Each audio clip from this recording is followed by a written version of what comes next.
ஸ்ரீமத் பாகவத சாரம் பிரம்ம சம்ஸ்பர்ஷம் என்னும் உரையுடன் கூடியது. உரையாசிரியர் அண்ணா. பதிப்பகம் ஸ்ரீ ராமகிருஷ்ண மடம். ஸ்கந்தம் 11. துவாரகா லீலை. உத்தவ கீதை தியான மங்கலம்.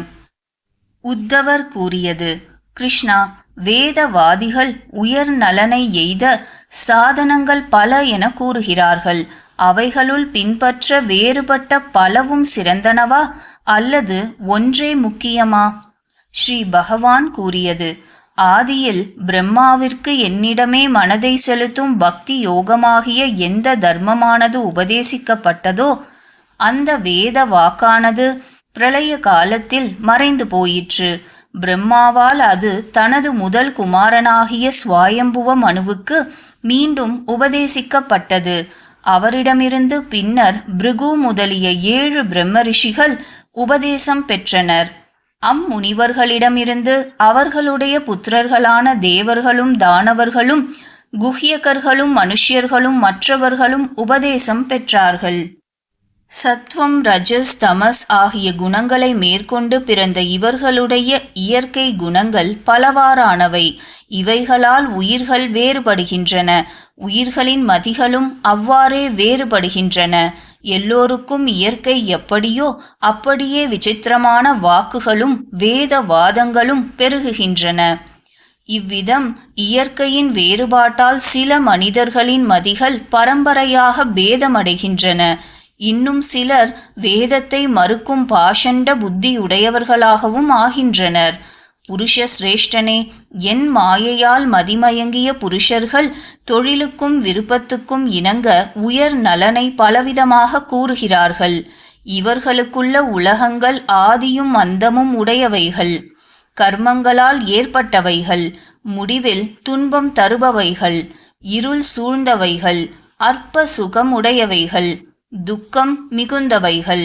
சபைக்குரியவனே, எங்கும் எதையும் வேண்டாதவனும் என்னிடம் மனதை அர்ப்பணம் செய்தவனும் ஆகிய புருஷனுக்கு நானே ஆத்மாவாக பிரகாசிப்பதால் ஏற்படும் சுகம் எதுவோ அது விஷயங்களில் மனம் செலுத்தியவர்களுக்கு எங்கனம் ஏற்படும்?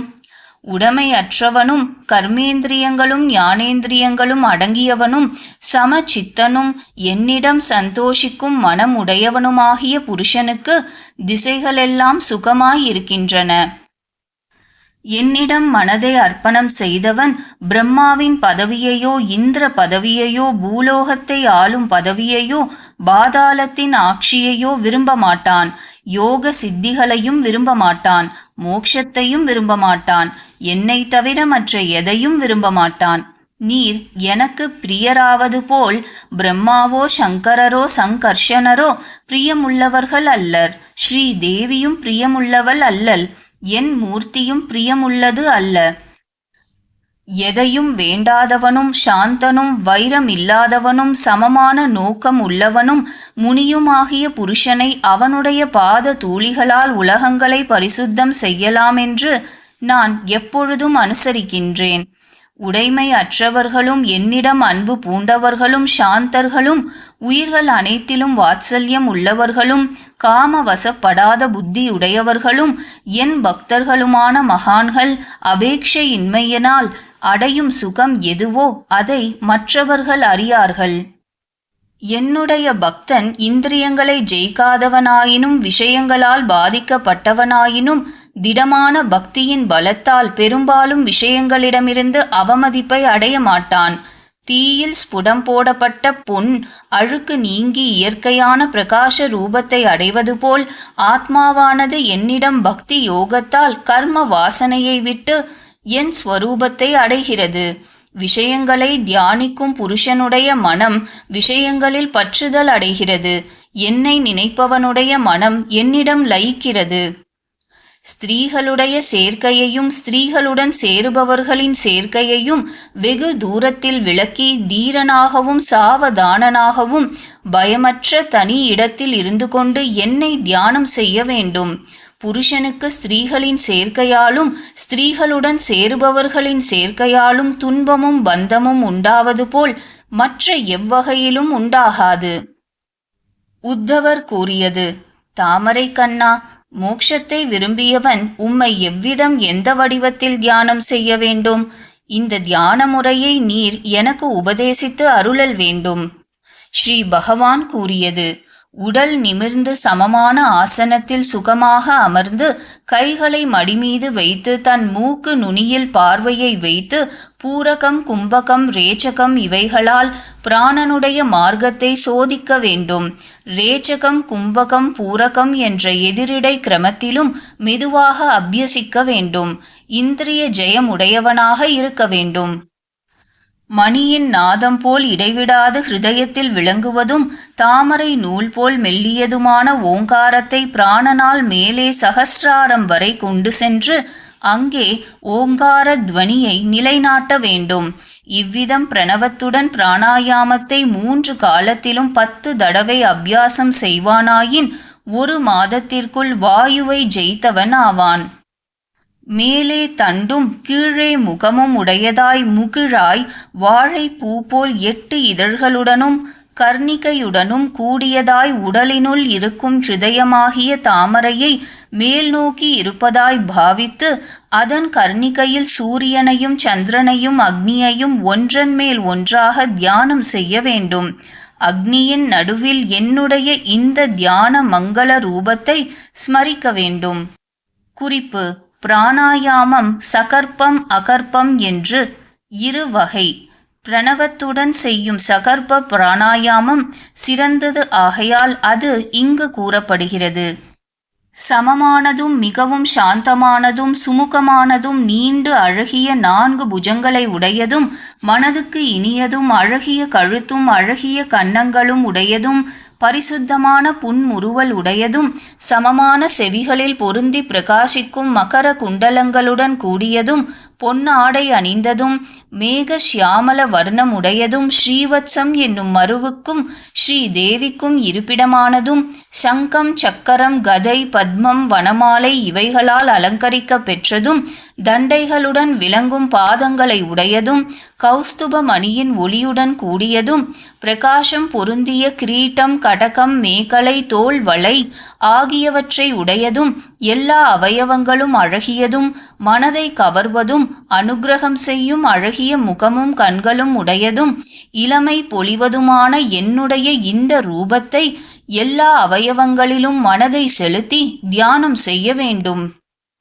தீரனாகிய புருஷன் இந்திரியங்களை எல்லா விஷயங்களினின்றும் மனதால் இழுத்து புத்தியின் உதவியால் அந்த மனதை அவயவங்கள் அனைத்துடன் கூடிய என்னிடம் சேர்க்க வேண்டும். எங்கும் பறந்து நிற்கும் அந்த சித்தத்தை இழுத்து ஒரே அவயவத்தில் தாரணை செய்ய வேண்டும். மீண்டும் மற்ற அவயவங்களை நினைக்க கூடாது. அப்படி தாரணை செய்ய வேண்டியது புன்முறுவல் பூத்த முக மண்டலத்தையே. முகத்தில் நிலை பெற்ற சித்தத்தை இழுத்து ஆகாயத்தில் தாரணை செய்ய வேண்டும். பின்பு சுத்த பிரம்மமாகிய என்னிடம் நிலை பெற்று எதையும் நினைக்கக்கூடாது.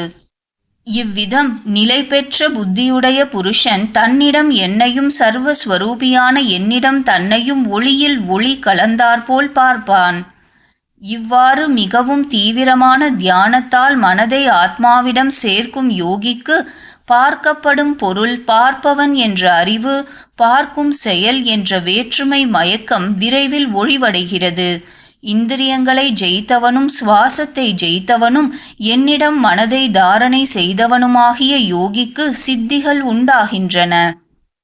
யோகத்தின் கரை கண்டவர்களால் சித்திகள் 18 என்றும் அவ்வாறே தாரணைகள் என்றும் கூறுகிறார்கள்.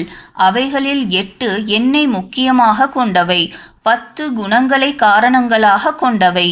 உடல் சிறுத்தல், பெருத்தல், கணம் குறைதல், அனிமா, மகிமா, லகிமா என்ற 3 சித்திகள் எல்லா பிராணிகளின் இந்திரியங்களுடன் கூடி நிற்றலாகிய பிராப்தி, கேட்கப்படும் உலகிலும் பார்க்கப்படும் உலகிலும் மறைந்துள்ள விஷயங்களை அறியும் சக்தியாகிய பிராகாமியம், மாயையை ஏவும் திறமையாகிய ஈசித்வம், குணங்களின் வசமாகாமல் அவற்றை தன் வசமாக்கி குணங்களில் பற்றற்றிருக்கும் வசித்துவம், விரும்பியதை எய்தும் சித்தி என சித்தம் அழகியவனே.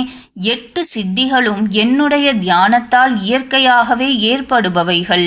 குணங்களை காரணமாக கொண்ட 10 சித்திகள் இந்த தேகத்தில் பசிதாகம் இல்லாமல் இருப்பது, தூரத்தில் நிகழ்வதை பார்ப்பது கேட்பது, மனோவேகத்தில் செல்லுதல், விரும்பிய வடிவத்தை எடுத்து கொள்ளுதல், பிறர் தேகத்தில் புகுதல், விரும்பியபோது மரணமடைதல், தேவர்கள் கூடி விளையாடுதலை உடனிருந்து பார்த்தல், எண்ணியதை எண்ணியவாறு எய்தல், தடைப்படாமற் செல்லும் கட்டளை, 3 காலங்களையும் அறியும் திறமை, குளிர் வெப்பம் முதலிய இரட்டைகளின் ஜெயம், பிறர் மனம் முதலியவற்றை அறிதல், அக்னி சூரியன் ஜலம் விஷம் முதலியவற்றை கட்டுதல், பிறரால் ஜெயிக்கப்படாமை ஆகிய இவையெல்லாம் யோக தாரணையால் ஏற்படும் மற்ற சித்திகள்.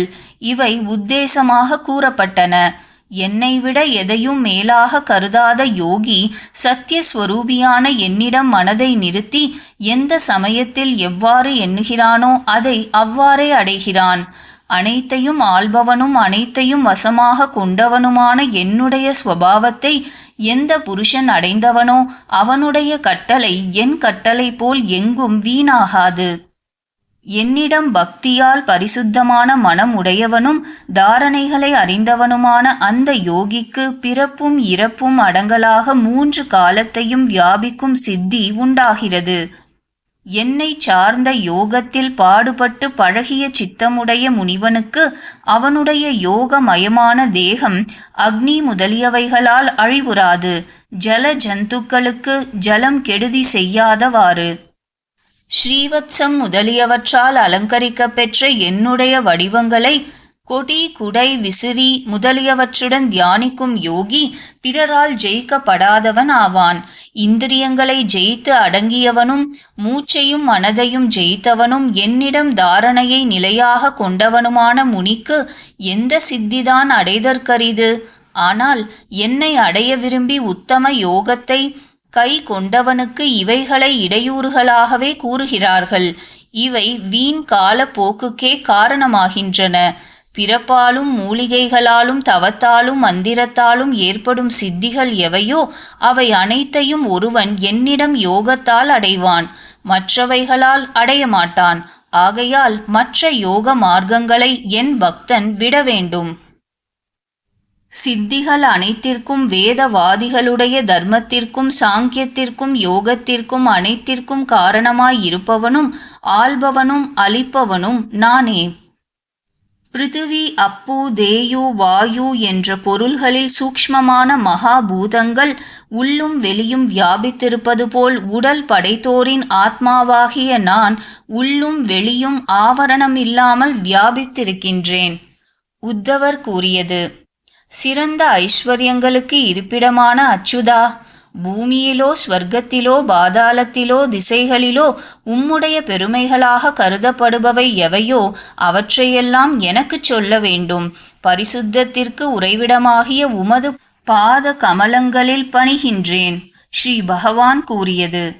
கேள்வி கேட்க தெரிந்தவர்களில் சிறந்தவனே, சத்ருக்களுடன் போர் புரிய விரும்பிய அர்ஜுனனாலும் குருக்ஷேத்திரத்தில் நான் இதே கேள்வியை கேட்கப்பட்டேன். உத்தவா, நான் இவ்வுயிர்களுக்கு ஆத்மா, நண்பன், ஈஸ்வரன். நான் உண்டாய பொருள் அனைத்துமாயிருப்பவன், அவற்றின் பிறப்பும் இருப்பும் முடிவுமாயிருப்பவன். நான் செல்பவர்களின் கதியாகிறேன், கணக்கிடுபவர்களிடம் காலமாகிறேன். குணங்களில் நான் சமத்துவமாகிறேன், குணம் உள்ளவைகளில் இயற்கையான குணமாகிறேன். குணங்களில் சூத்திரம் போன்ற மகத் தத்துவமாயிருக்கின்றேன், மகாத்மாக்களின் மகத்துவமாயிருக்கின்றேன். சூக்ஷ்மங்களுள் ஜீவனாகிறேன், ஜெயித்தற்கரியவற்றுள் மனமாகிறேன். வேதங்களுக்கு ஹிரண்ய கர்ப்பன் ஆகின்றேன், மந்திரங்களுக்குள் 3 எழுத்தடங்கிய பிரணவமாகிறேன். அக்ஷரங்களில் அகாரமாயிருக்கின்றேன், சந்தங்களுக்குள் 3 பாதமுடைய காயத்ரியாய் இருக்கின்றேன். முனிவர்களுள் நாராயணனாகவும் பிரம்மச்சாரிகளுள் சனத்குமாரர்களாகவும் இருக்கின்றேன். தர்மங்களுள் சந்நியாசமாயிருக்கின்றேன், க்ஷேமங்களுள் வெளிச்செல்லாத மதியாயிருக்கின்றேன். வேதத்தை வகுத்தவர்களுள் துவைபாயனராயிருக்கின்றேன், கவிகளுள் ஞானியாகிய சுக்ராச்சாரியராயிருக்கின்றேன். பகவான்களுக்குள் வாசுதேவராகவும் பாகவதர்களுக்குள் நீயாகவும் இருக்கின்றேன். கிம் புருஷர்களுக்குள் ஹனுமானாகவும் வித்யாதரர்களுக்குள் சுதர்சனனாகவும் இருக்கின்றேன்.